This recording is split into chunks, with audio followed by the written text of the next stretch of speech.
Paranoïa du régime d'Abidjan. Des déploiements militaires massifs anti-Soro aux frontières nord du pays.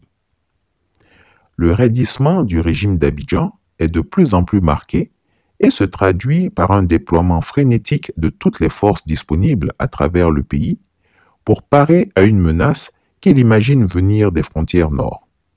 Alassane Ouattara a demandé au ministre de la Défense, son petit frère Téné Birahima Ouattara dit la Fiole, et à ses chefs d'état-major, à commencer par le chef d'état-major général des armées, le général Doumbia Lassina, de mettre en œuvre toutes les mesures nécessaires pour assurer la pérennité et la stabilité de son régime. Le détachement d'honneur se compose comme suit. Le clairon de l'Académie des Forces armées et une section des forces spéciales de Yamoussoukro. Ah bon, monsieur le Premier ministre. Ah bon, monsieur le ministre de la Défense.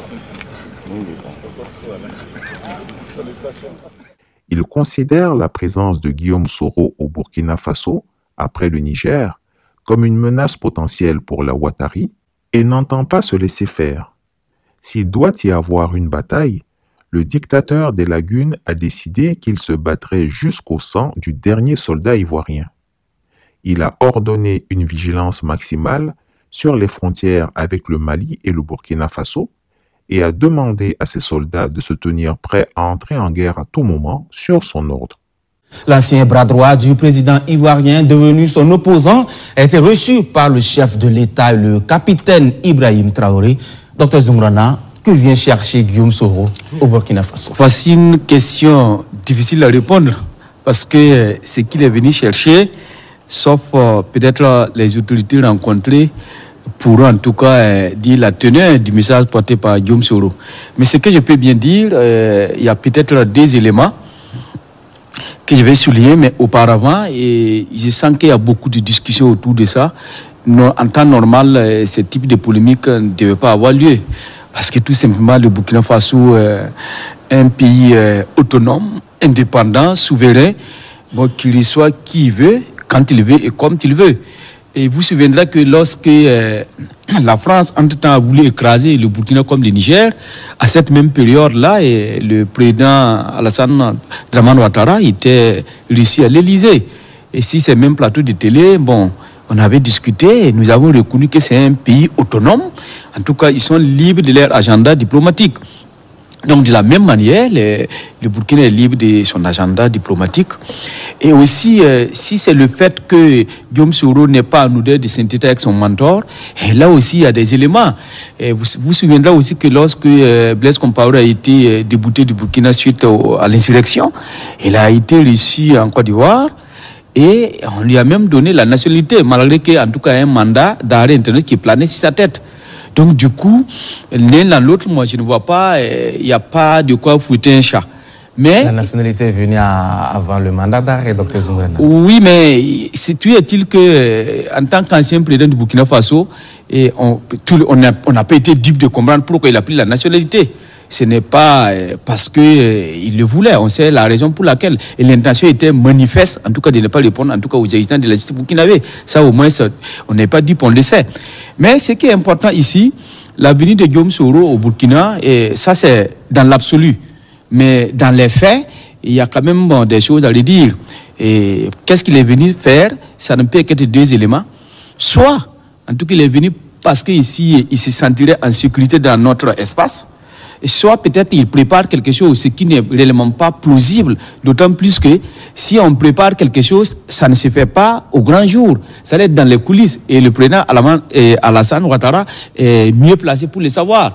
Lorsque la rébellion a pris corps en Côte d'Ivoire, c'était Guillaume Soro qu'on présentait, l'épouvantail. Mais les mentors qui étaient tapis dans l'ombre, c'est quand les carottes étaient déjà cuites qu'ils se sont présentés.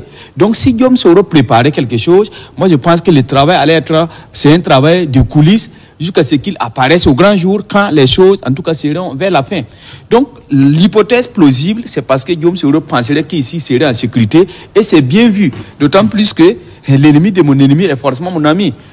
Tempêtant comme un diable en furie, il a juré que ce que Guillaume Soro cherche, il va l'avoir. Il a rajouté qu'il n'est pas Laurent Gbagbo, qui s'est laissé avoir comme un bleu et que lui, on ne le vaincrait pas facilement. Selon le tyran Ouattara, si le capitaine Ibrahim Traoré ou le colonel Assimi Goïta décide de soutenir son ancien premier ministre, il allait entrer en guerre contre ces deux pays et qu'il a les moyens de gagner cette guerre de manière éclair. En exécution des ordres d'Alassane Ouattara, d'importants déploiements de forces ont été effectués dans les régions frontalières avec le Mali et le Burkina Faso. Ainsi, des groupements tactiques interarmés, GTIA, composés de centaines de soldats, ont été créés et déployés dans le cadre d'une opération dite de sécurisation des frontières. L'objectif stratégique de ces GTIA est d'assurer la gestion sécuritaire des régions qualifiées par le pouvoir de sensibles, notamment le département d'Odiéné, où la brigade spéciale Nord-Ouest a été mise en place pour couvrir les régions telles que le Poro, Korogo, Dikodougou, Mbengue, le Tchologo, Ferke, Niélé, Kong et la Bagoué, Bundiali, Kouto, Tengrela. Avant d'aller plus loin, il faut préciser ce qu'est un GTIA. Un groupement tactique interarmé, ou GTIA, est une force militaire rassemblant de manière coordonnée les différentes branches de l'armée de terre. Il est en général composé d'éléments de l'infanterie, des forces spéciales, de la cavalerie, de l'artillerie et d'unités de génie. Devant les 14 corps et unités constituant l'armée de terre, le général Chérif Ousmane a pris l'engagement de maintenir la trajectoire amorcée par ses prédécesseurs et de la renforcer. Chérif Ousmane a également témoigné sa gratitude au président de la République Alassane Ouattara, chef suprême des armées. À son Excellence, Monsieur le Président de la République, chef suprême des armées, je voudrais ici réitérer ma disponibilité et mon entière loyauté. Je prends l'engagement d'œuvrer pour le rayonnement de cette prestigieuse institution. Militaires et personnels de l'armée de terre, soyez assurés de mon écoute et de ma défense de vos intérêts et de mon engagement pour votre, que dis-je, notre bien-être. Je mettrai un accent sur la discipline. Oui, la discipline, j'insiste, la force principale des armées, à laquelle il faudra associer la disponibilité, la loyauté et la résilience. Le chef d'état-major général des armées, le général du corps d'armée Lassina Doumbia, a dit sa confiance au général Chérif Ousmane. Il n'a pas manqué de féliciter ces hommes. Félicitations à tous, car nous nous sommes améliorés, particulièrement l'armée de terre. L'ordre et la discipline qui règnent dans nos casernes, la tenue étanche de nos frontières, la quiétude dans nos villes garnisons, les témoignages décernés à nos contingents en opération extérieure sont de réels motifs de satisfaction. Notre premier challenge pour l'année 2024 est, à n'en point douter, la sécurisation de la CAN. Nous devons, de tous nos moyens et de toute notre expertise, appuyer et soutenir les forces de sécurité intérieure, police et gendarmerie qui ont le lead dans cette opération. J'exhorte chacun de vous à en faire un défi personnel. Le général de brigade Chérif Ousmane devient ainsi le 10e chef d'état-major de l'armée de terre. Les missions principales d'un GTIA sont les suivantes. La sécurisation des frontières. Les GTIA sont souvent déployés dans des zones frontalières sensibles pour assurer la sécurité des populations et des infrastructures. Ils peuvent mener des patrouilles, des opérations de contrôle et d'interdiction ou des opérations offensives contre des groupes armés. La lutte contre le terrorisme. Les GTIA sont également engagés dans la lutte contre le terrorisme. Ils peuvent mener des opérations de combat, des opérations de renseignement et de contre-terrorisme ou des opérations de stabilisation. L'appui aux forces de sécurité intérieure. Les GTIA peuvent également être déployés pour appuyer les forces de sécurité intérieure dans des situations de crise. Ils peuvent fournir un appui logistique, des conseils tactiques ou un appui feu. En Côte d'Ivoire, les GTIA déployés dans les régions frontalières avec le Mali et le Burkina Faso ont reçu pour mission de sécuriser ces zones considérées comme particulièrement sensibles pour le dictateur ivoirien Alassane Ouattara. Ils ont ordre de mener des patrouilles régulières, des opérations de contrôle et d'interdiction et éventuellement des opérations offensives contre des groupes armés.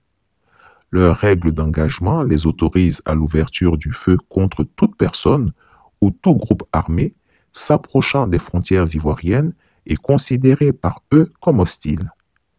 Plusieurs détachements de GTIA ont été déployés dans des villages jouxtant le Burkina Faso et le Mali.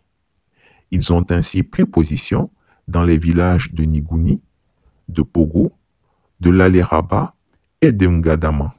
Chaque détachement est constitué d'au moins 150 hommes et dans cette configuration, les forces spéciales sont positionnées en première ligne et les gendarmes sont positionnés en soutien, en base arrière. La sécurité justement qui se renforce dans notre pays. Le président de la République, Alassane Ouattara, met l'accent sur la sécurité nationale. Les forces armées ont été équipées en véhicules tout-terrain avec toutes les commodités qui permettront aux militaires d'être davantage efficaces sur le terrain. Le but est de renforcer la sécurité à la frontière nord du pays. Abou Sanogo pour le reportage. Ce don du président de la République Alassane Ouattara s'inscrit dans le cadre de la gestion intelligente de la frontière nord. L'une des missions générales de l'état-major général des armées est la sécurisation de l'intégrité du territoire national. Avec les menaces terroristes aux frontières nord, la mission particulière de la zone opérationnelle nord a été initiée, mission alimentée par l'armée de terre et appuyée par les forces spéciales. Afin de faciliter la projection des postes de commandement de ces différents chefs au plus près des théâtres, la division des systèmes d'information et de communication, dirigée par le colonel-major Kofi Ferdinand, a mis à la disposition de ses autorités militaires des véhicules tout-terrain, postes de commandement mobile, SIC, afin qu'ils puissent bénéficier de toutes les commodités que leur offrent les systèmes intégrés des forces armées. Nous sommes sur le chemin, celui de la reconquête de notre fierté. Et nous progressons sûrement, sans bruit. Je voudrais remercier le président de la République, chef suprême des armées, pour la bienveillante attention portée à nos préoccupations et le changement qualitatif apporté à nos conditions de vie et de travail. L'acquisition récente de matériel majeur de combat a fait que chacun de nous soit employé selon sa spécialité en est la parfaite illustration. Les clés de ces véhicules équipés de l'ensemble des moyens de liaison des armées ont été remises aux différentes entités de la chaîne opérationnelle par le chef d'état-major général des armées, le général de corps d'armée Lassina Doumbia. Avec ces véhicules, les autorités militaires peuvent se projeter sur le terrain au plus près des hommes avec tous leurs centres d'opération et disposer, même en campagne, de toutes les innovations technologiques permettant la continuité du commandement. Avec la mise en œuvre prochaine de la gestion intelligente des frontières, toutes les alertes et détections d'intrusion pourront être reçues par les postes de commandement mobiles, où qu'ils soient sur le territoire. On ne peut pas dire que les militaires envoyés au front soient largement dotés en armement et en munitions. Les équipements fournis aux soldats varient en fonction de leur unité. Ainsi, les forces spéciales utilisent des Uzi, petits formats, qui sont des armes compactes, faciles à transporter et à manipuler, particulièrement adaptées aux opérations en espace confiné.